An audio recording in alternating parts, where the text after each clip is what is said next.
皆さんこんにちは。制作過程を3つの動画に分け完成までを収録しているプラモの時間へようこそ。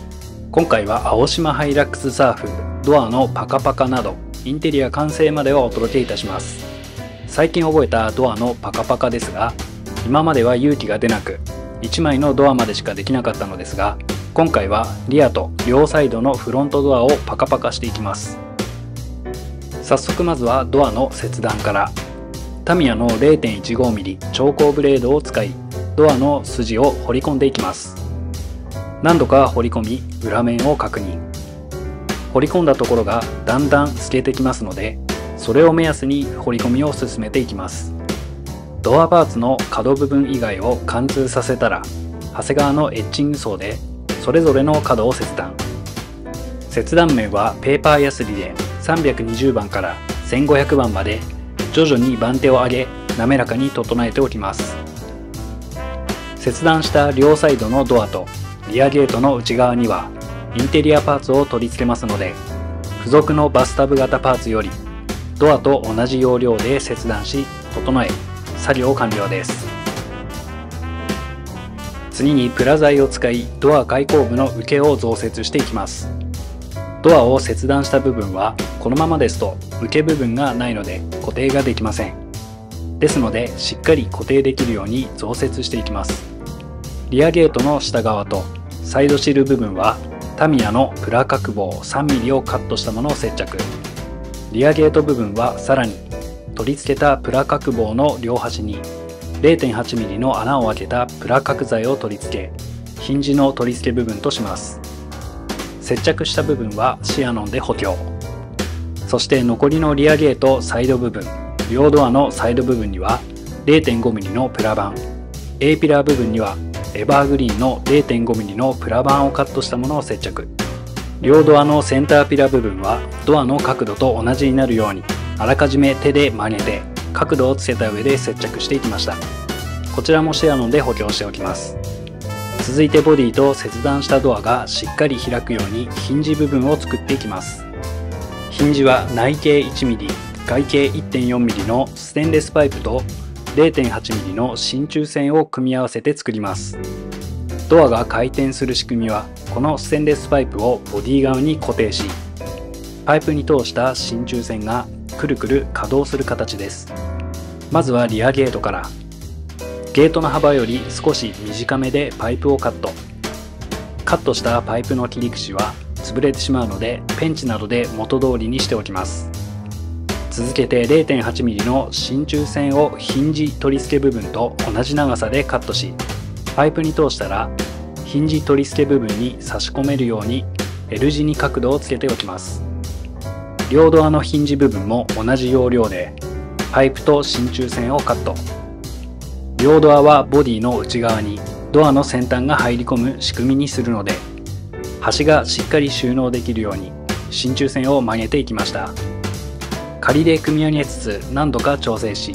稼働がスムーズにできたことを確認できたら、切断したドアパーツにヒンジを瞬間接着剤で取り付け、シアノンで補強し設置完了です。回転軸が最も重要な部分ですので、仮で何度も取り付けつつ作業を進行していきました。次に両ドア、リアゲート部分がしっかりボディ側に固定するようにネオジム磁石を埋め込んでいきます。磁石ですので S 極 N 極をしっかり把握した上で作業を進行していきます。使用した磁石は配給パーツのネオジム磁石で長さ 4mm、薄さ 1mm のものです。リアゲート部分はゲート側は穴を開け埋め込み、ボディ側は増設した受け部分の裏側に接着。両ドア部分はドア側の内張りパーツの裏側に接着。ボディ側は増設した受け部分の裏側に接着しておきます。続いて塗装前の準備としてシート裏面を埋める作業とインテリアのカーペットの準備をしていきます。まずはシート裏面から。キット付属のままですとシート裏面がガラ空きでフロントドアを開けてインテリアを見せることを考え、しっかり埋めていくことに。以前はパテなどを使用して埋めていましたが、ここ最近はプラ板で蓋をする手法をとっているので引き続きプラ板で加工です。0.5mm のプラ板をシートの形状をかたどったトレーシングペーパーでなぞりカット。シートの形状に合わせ R をつけて取り付けていきます。はみ出た部分はデザインナイフで切り落とし、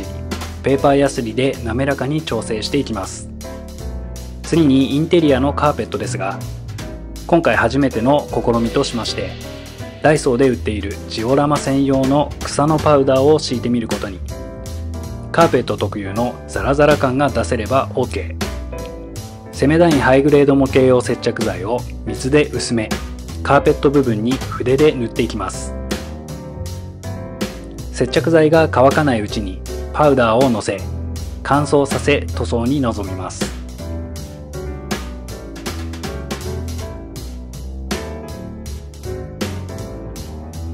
次にボディ塗装です。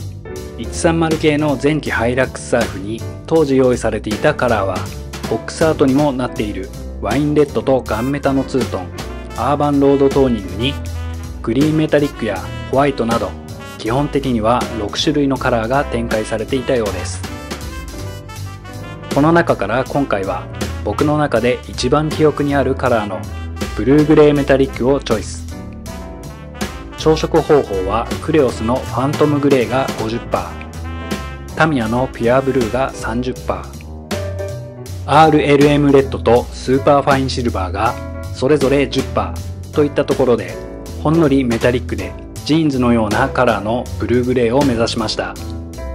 これをガイアノーツの薄め液で 1.5 倍に薄め、エアーブラシで吹き付けを行います。ボディに塗装する前にドアの開閉を行うので、ドア裏面とボディフレーム側に前もって塗装をしておきます。ボディ塗装の工程としては3工程で、1工程目は各ラインや角を中心に、2工程目はルーフやボンネットなどを中心とした広い面積の部分、3工程目はムラに気をつけながら全体を塗装していきます。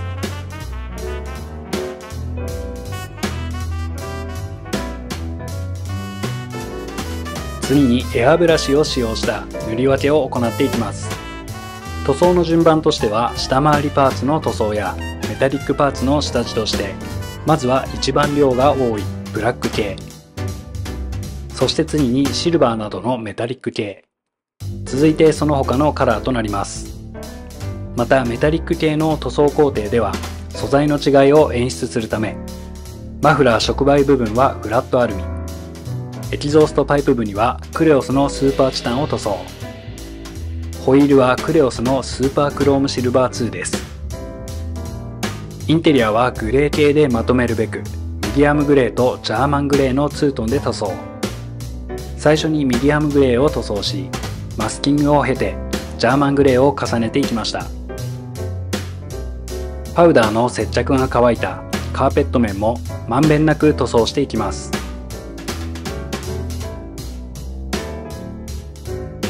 続いて筆を使用した塗り分けです。エアブラシでは大まかな箇所を塗装し、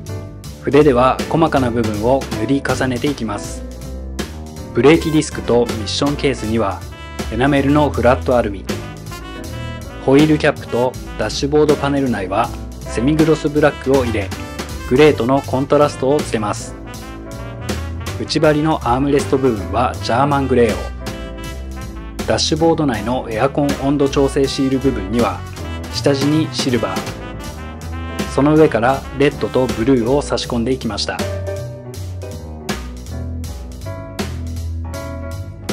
ボルト類はエナメルシルバーを爪楊枝で塗装。フォーアーティストマーカーのシルバーで塗装できそうなところはマーカーを使いました。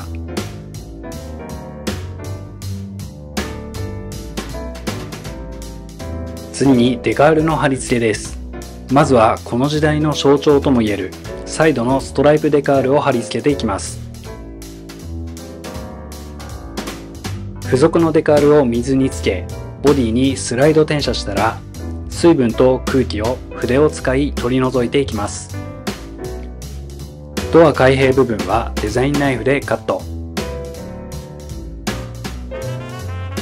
メーターデカールに社名デカールも付属しているので、こちらも貼り付けていきます。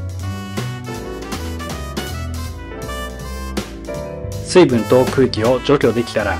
メーター部分はレジン液とブラックライトを使い、クリアケースの再現とデカールの保護をしておきます。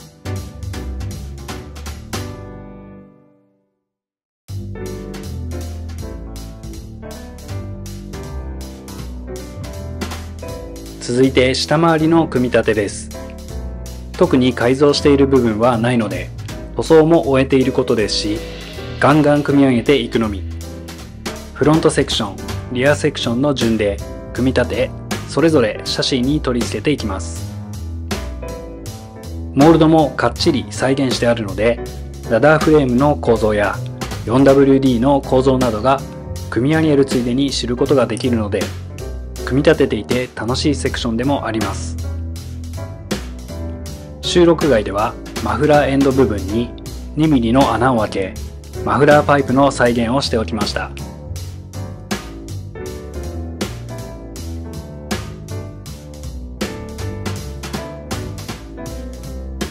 最後にインテリアの組み立てです。こちらもドア開閉部分以外のパーツは説明書通りに組み立てです。と言いたいところですが、ハンドブレーキレバーを紛失してしまったので、2mm のプラ角棒と 1mm の真鍮線で再現。角棒に穴を開け、真鍮線を接着。お手軽ハンドブレーキを再現しておきます。シートベルトのバックルは 3D プリンターで出力したもの。こちらは前後のシートに取り付けです。リアシートにフロントシート、ダッシュボードに内張りを取り付け、シャシーに合体。フロントの内張りは開閉するドアに取り付けていきますので、パート3にてお届けする予定です。カーペットの素材であるダイソーのジオラマ草パウダーがしっかり効いていてよし。目指すハイラックスサーフが出来上がってきたところで、今回はここまで。次回は完成までをお届けする予定です。ご視聴いただきありがとうございました。